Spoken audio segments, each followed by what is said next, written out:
Good morning, Coasties, and welcome to Sunday morning. Can you believe it? We are here again. It is awesome to be with you. Thank you for putting up with me. I'm Lindy Jones. I'm your Sunday morning host, and we were just listening to Nowhere by Sarah Reeves. Guys, how's your week been? Has it been an okay one? I'm hoping for your sake it has been fantastic.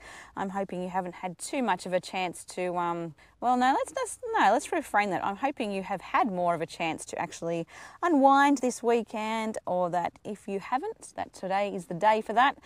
It's Sunday, so make sure you get a chance to rest. I am so thankful that you and I can really genuinely celebrate that this is a day of celebration for the faith that we have and the faith that we can live by, and the fact that we've got a Jesus who oversees everything, even in those crazy weeks. So if you have had a bit of a crazy one, that you have had a chance just to spend some time with him, and you can slow down this week, that you can sort of just wind down a little bit. We're on the countdown, guys. We're on the countdown for what will be the end of the financial year. I can't believe that, actually. It's insane. I'm looking at kind of myself looking at different things and kind of going, okay, I've got to think about this and that, and what's next year going to look like in terms of financial stuff, and all those things that we have to think about at different times of the year. I don't know about you guys, but I find sometimes the year it's kind of that just got to get through. May is like that for us. It's just one of those, okay, just keep cruising through and hopefully you can get through May. And then when we get to June, it's kind of like, okay, we're almost there.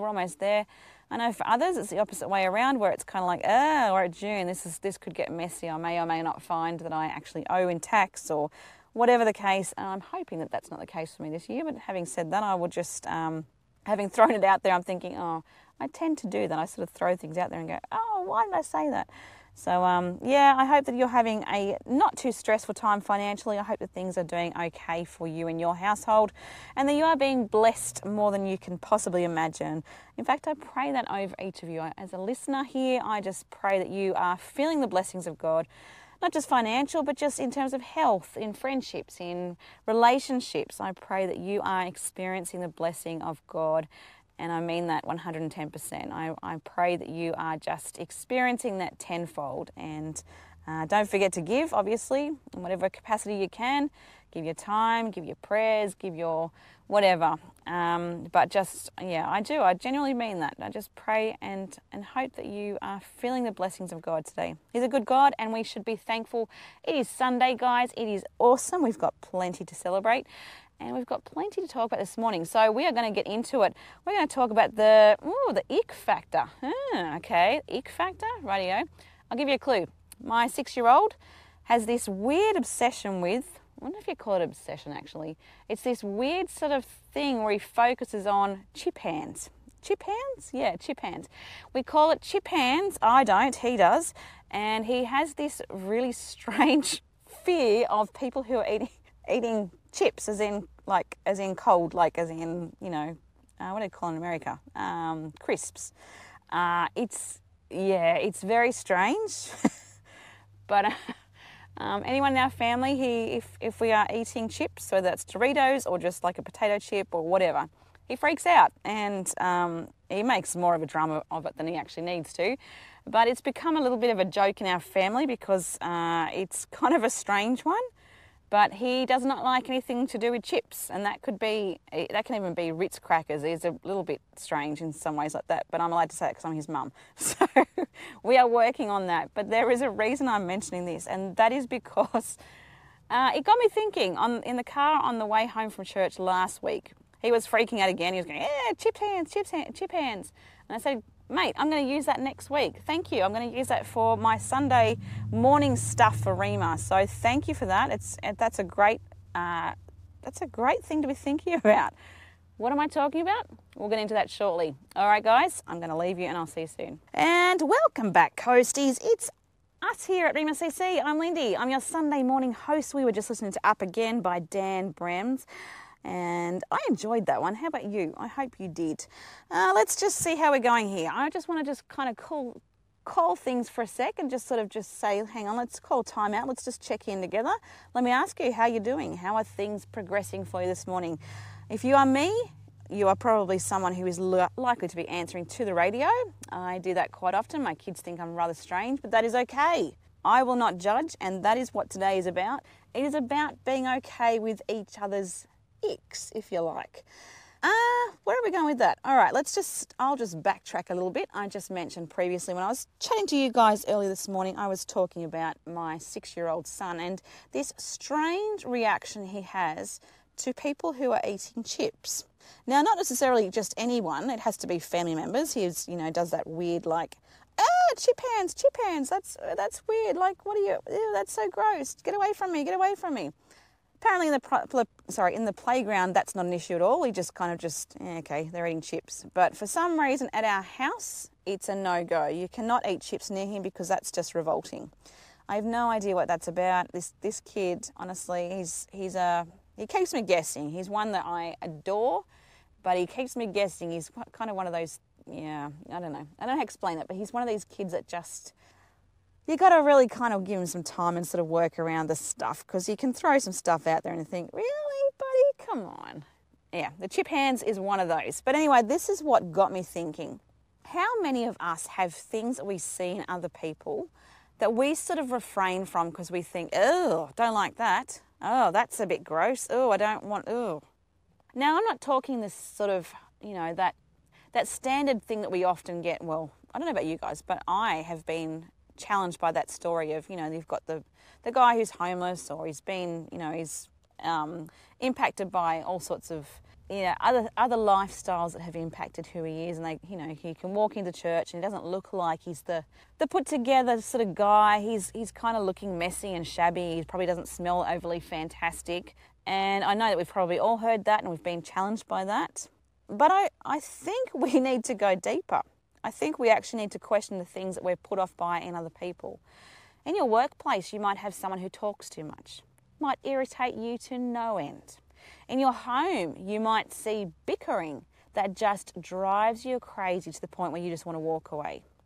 In your neighbourhood, you might see things that make you go, oh, I don't like that house over there. Those people over there, they're really, don't feel comfortable about that. What I'm saying, guys, is that there are things that underneath our world, like the first perceptions of who we see, or the things we see in other people, they may cause us to want to run. So whose responsibility is that? Is it their responsibility, or is it our responsibility to challenge it? I would suggest it's number 2. I would suggest that it's actually something that we need to examine in ourselves. And I know I'm not innocent. My husband probably didn't, he got pretty close to not having me as his wife for a while there. And I'll tell you why. It was the most ridiculous thing. But when he first came over, he came over for a birthday surprise for my 25th birthday, I'm sure it was. And he had organised to stay with my parents. So he was staying with them for a week from the States. It was all planned out. I knew nothing about it until about a month or so beforehand. He finally said, hey, I've bought a ticket, I'm coming to see you. And because we met on the internet, Christian dating site, I was not interested in dating. It was just more of a, hey, I'm a single mum, I'm bored, I just want to kind of just, get to know different people. I'm not interested even in a relationship at this stage. But he happened, and he sort of organised things with my family and stayed with them. But he had this orange shirt, guys. I know I've talked to you before about the colour orange and me. Yeah, not a good combination. I'm not drawn to the colour orange. Let's just put it that way. And he had this shirt that was orange, and I couldn't work out. I'm like, I really, really like you, but I can't work out what it is. It's just something that's just sort of keeping me at a distance. You know what it was? It was the orange shirt. Now, how ridiculous is that? Yeah, I was put off by the person who has eventually, and currently is, and has been for the last 20 years almost, put off by an orange shirt. Now, this is how stupid we can be at times. We can be so materialistic and so, I don't even know what the word is, but we can just be so narrow-minded that we forget to look past what is in front of us, sometimes to the point where we are the ones that actually miss out from it. We're the ones that are disadvantaged because we put a limit on what we're allowing in. And I see this time and time again with a lot of singles. They kind of, they have the list of what they want in the partner, and they know they want this and they know they want that. And they're put off by the most ridiculous things. Well, 20 years on in marriage, I can say, guys, It's not worth it. If there's something that you kind of find yourself going, not sure about that, you've got to ask yourself why. If it comes down to the person's values, to their ethics, to their morals, you know, the whole person they are, their faith. If you're a single person, look at those things, because that's the substance you want. That's what you're going to have to hold on to for the whole of your life, not the orange shirt or the chip hands, if you like. I want to encourage you guys today, dig deeper. The people in your life that you're kind of not really sure about, the things that make you go, I really don't want to spend time with you. Why? Let me just ask you again. I know I throw that question out time and time again, but why? What is it about that person? Is there something that you need to challenge in on yourself? Do you need to sort of tap into and go, okay, this is my issue. This is not them.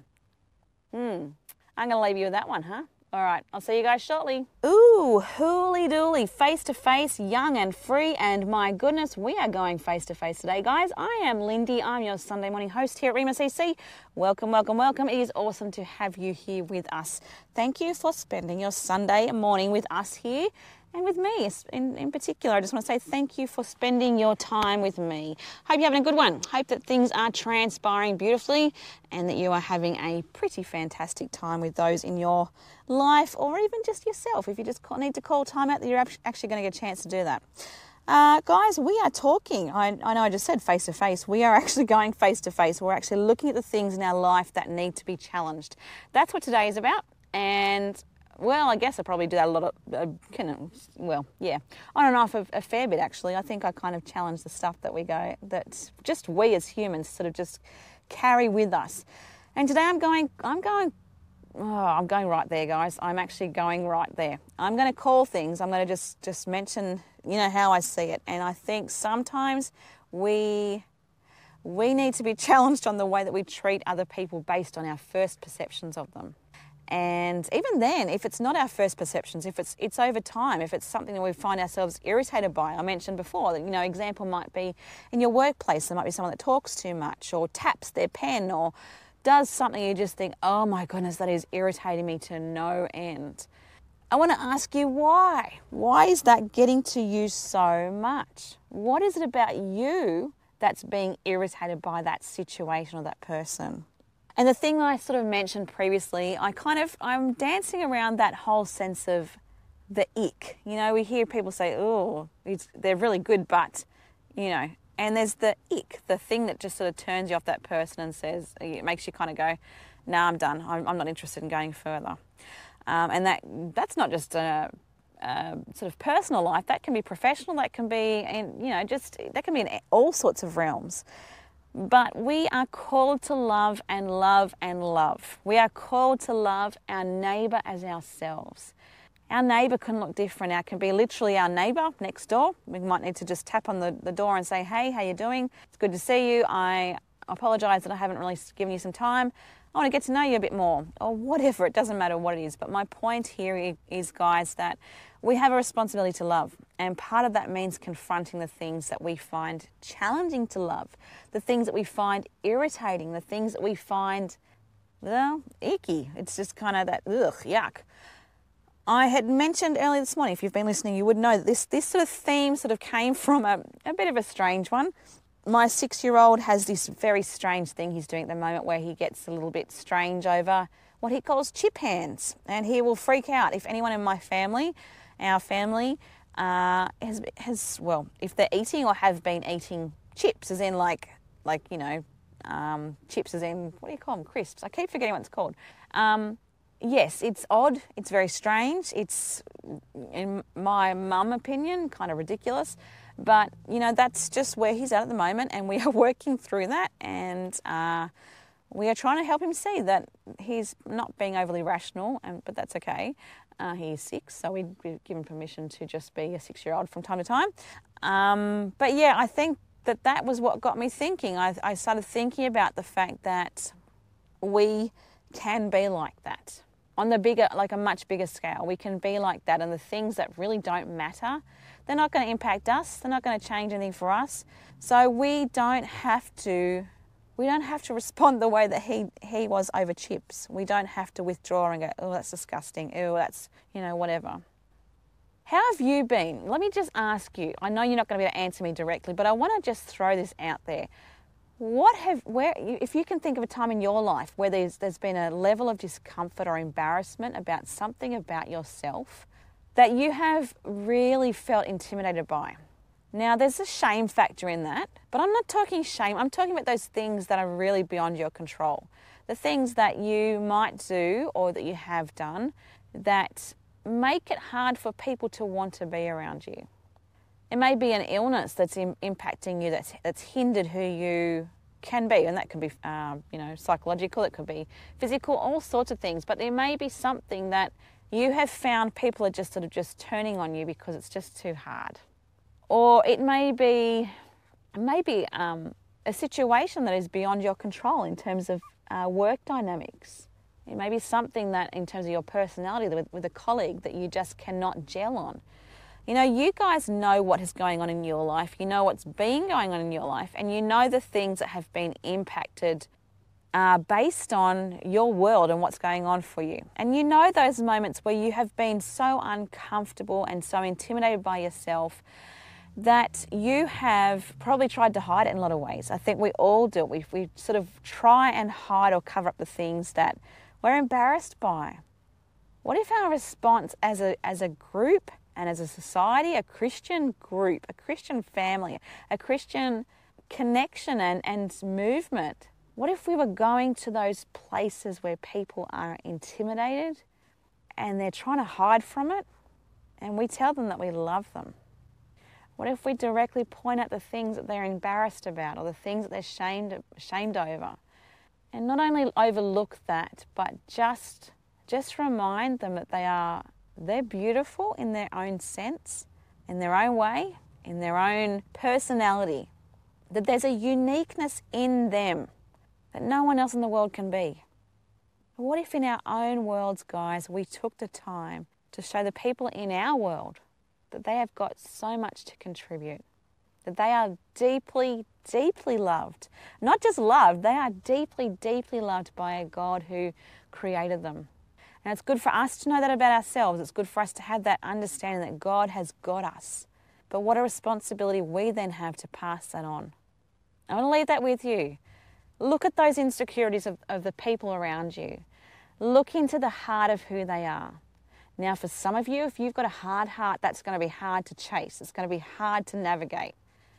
But it's a calling, guys. It really is a calling from God to just look at the people in our life and challenge those things that we're uncomfortable with or they are uncomfortable with. If you notice something about their physical appearance that they're not comfortable with, try and find the beauty in it. You know, my daughter, I know I've mentioned this, my daughter a fair few times in the last few months. It's just the situation she's been facing is one of those things that there's just so much relevant in terms of my spiritual walk that I kind of go, I've learnt so much from watching what she has been through.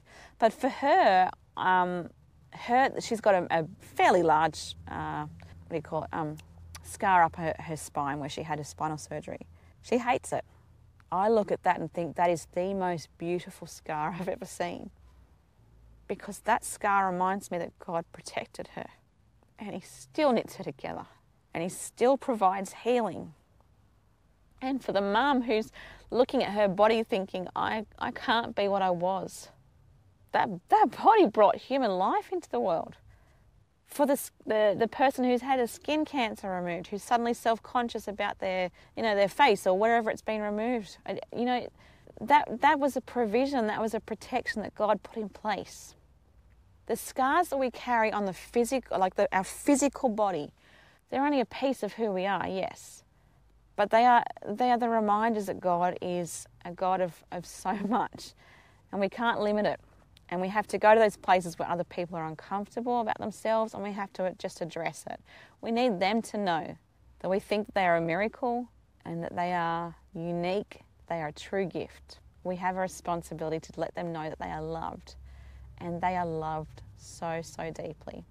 I'm going to leave it there, guys. I'll see you shortly. And that was Happiness by Need to Breathe. I am happy. How about you? We are actually talking today this morning. Well, I am talking at my church today, and we are talking about, actually, we're talking a few different things. We are talking happiness, we're talking sadness, we're talking all things emotions, we're talking emojis at our church. I'm not sure what you guys are doing, but anyway, that's where we're going this morning. The kids, we are having a big family service at church, so I'm actually doing that, and hopefully we'll all go to plan. Guys, I'm Lindy, I'm your Sunday morning host. I'm here at Rhema CC, and I'm so thankful you are too. Awesome that you are able to spend some time here with us. I hope you're going reasonably okay. Hope the day's going pretty well. I don't know about you guys, but I find that when you often ask people how they are, they say, yeah, good. Are they? Yeah, good question. That's really one of those things I think we need to sort of tap into. Are we really saying that? My standard response when people say is, say the whole, oh yeah, I'm good, is are you really? Because I really actually am interested. So let me just challenge you guys on that. In your world today, if someone says to you, how are you doing? And you say, yeah, I'm doing okay. Question yourself, am I actually or am I not doing okay? Hopefully for your sake, you are experiencing all the happiness in the world. I am happy myself, and I hope you are going to have a fantastic day. Guys, we are talking different things today. We are talking, how can we summarize? It's kind of along the lines of the ick. We're looking at the ick in people, the situations or the personalities or the things that people do that make you kind of go, yuck, no thanks, I'm out of here. And that sounds brutal. It sounds not very Christian. It sounds not very nice at all. But honestly, if we look at our heart, I think many of us are guilty of doing it way too often. It's not right. It's not good. It doesn't help anything. So we really need to question it in ourselves, why we do the things we do and why we turn away from those situations of people that we kind of find that that give us that sense of, I don't want to be part of that. And there is nothing wrong with the behaviours if you're thinking, I don't want to be a part of that behaviour. Certainly no issue with that at all. But in terms of loving the people that we're exposed to, the people that are around us, there is a real challenge in that, guys. There really is a huge challenge in how we're going to respond, because we can see behaviours, and this is one of the things, we see behaviours as a way of keeping people at a distance. So we see it as a reason to keep people away from us. And ultimately the truth that God is a God of hope and love and joy and peace and kindness and all the things that we know to be true. But if they're still caught in behaviours that they kind of, they're not pleasant, they are icky behaviours, they're things that we don't want to be exposed to, we have a duty of care to look past that, to look at the heart of the person and how did they get there. Maybe they had the most horrendous childhood. Maybe they had the most horrendous experience with a partner. Maybe they had the most experience with, we don't know the stories behind the people we see. We don't know the insecurities that they carry about themselves. We don't know how they got those insecurities. So it's our job then to just love them. And when they're ready, they'll tell us the story. They'll tell us what's going on for them. They'll tell us the things that we need to, or maybe we don't need to know. They don't need to tell us, but they can be softened through the exposure to Jesus. And we guys are that. We know him, we love him, we serve him. So we have a duty now to kind of go past that in our own walk and work at the things that do irritate us, that sort of turn us off about people. And we have a responsibility to respond in love. That was a lot of rural words. But yeah, I just want to encourage you this morning. I want to encourage you to look at your own heart and really dig deep. Is there stuff that you need to work on in terms of the way that you work or respond to other people? Do you need to be softened? Do you need to have understanding? Do you need to have some compassion? Do you need to understand what their life looked like before they became what they came? Or are the things that are really weighing on you, that really tick you off about that person, really just not worth it? Now I say that because I can verify again that my son triggered that for me this last week, because he was doing his weird thing where he does this, ew, yuck, chip hands, ew, get away from me, that's so gross. And it's a little bit strange. I'll give him that. It's an odd one. So I'll just emphasise that I do know that is a bit strange. But anyway, he has this sort of obsession with this. If people are eating chips, he's like, ew, that's so gross. Anyway, Yeah. Anyway, I'm going to just get back on track. But my point is that got me thinking about the things that people do around us that we go, ew, yuck, that's gross. Or, ew, yuck, no, I can't, no. Or oh, I'm not going near them because they do such and such, or they're not involved, or they're involved in this, or they're... What is God calling us to do? He's calling us to be the light in darkness. He's calling us to go to those places that are uncomfortable, and He's calling us to step out and be bold. He's calling us to call things as they are, yes, but He's calling us to love deeply. Now, in the coming weeks, I plan on interviewing, I've actually got a few people that I've been speaking to over the last year, really, of different ideas of how I want to take things. And one in particular, I have a friend who... she's got a pretty amazing story, and she's only just become, comfortable with talking about it. But a lot of it is a spiritual warfare type stuff. So she's been caught up in a lot of that sort of stuff in her own life. So I'm not sure exactly when, but at some point in the next little bit, I hope to be able to interview her about that and sort of present that to you guys. But I think we live in this world where there is so much spiritual... Oh, it's like people are just playing with it. They're playing with fire. It's this sorcery sort of stuff where everything's a little bit mystical, everything's a little bit out there. It's a little bit, and I think it's dangerously close to, it can be for ourselves. It can be quite dangerous to be exposed to it. But I also think that God calls us to be prepared to go to those places and confront those behaviours and those interests, and to bring back a sense of purity and to go back to Him. He's the hope, He's the future, He's what we can trust in all seasons. And we don't need to go into fortune tellers or do anything that's going to put us in a position where we're going to be taking our eyes off Him to a point where we're sort of experiencing or opening a doorway to the spiritual realm that we don't need to. We've got to close things off, and we've got to be prepared to lovingly address that with people that we can see maybe sort of dancing in it, because it's dangerous for them and it's dangerous for us too, really. But yeah, I think we just need to be open to the truth that we've got to be bold. We have to be bold with love. So there will be things we come across and we see that sort of, the people in our world will see those icky things, and sometimes we need to stay away from our own good. We need to protect ourselves, and sometimes we have to be prepared to go where God tells us to go.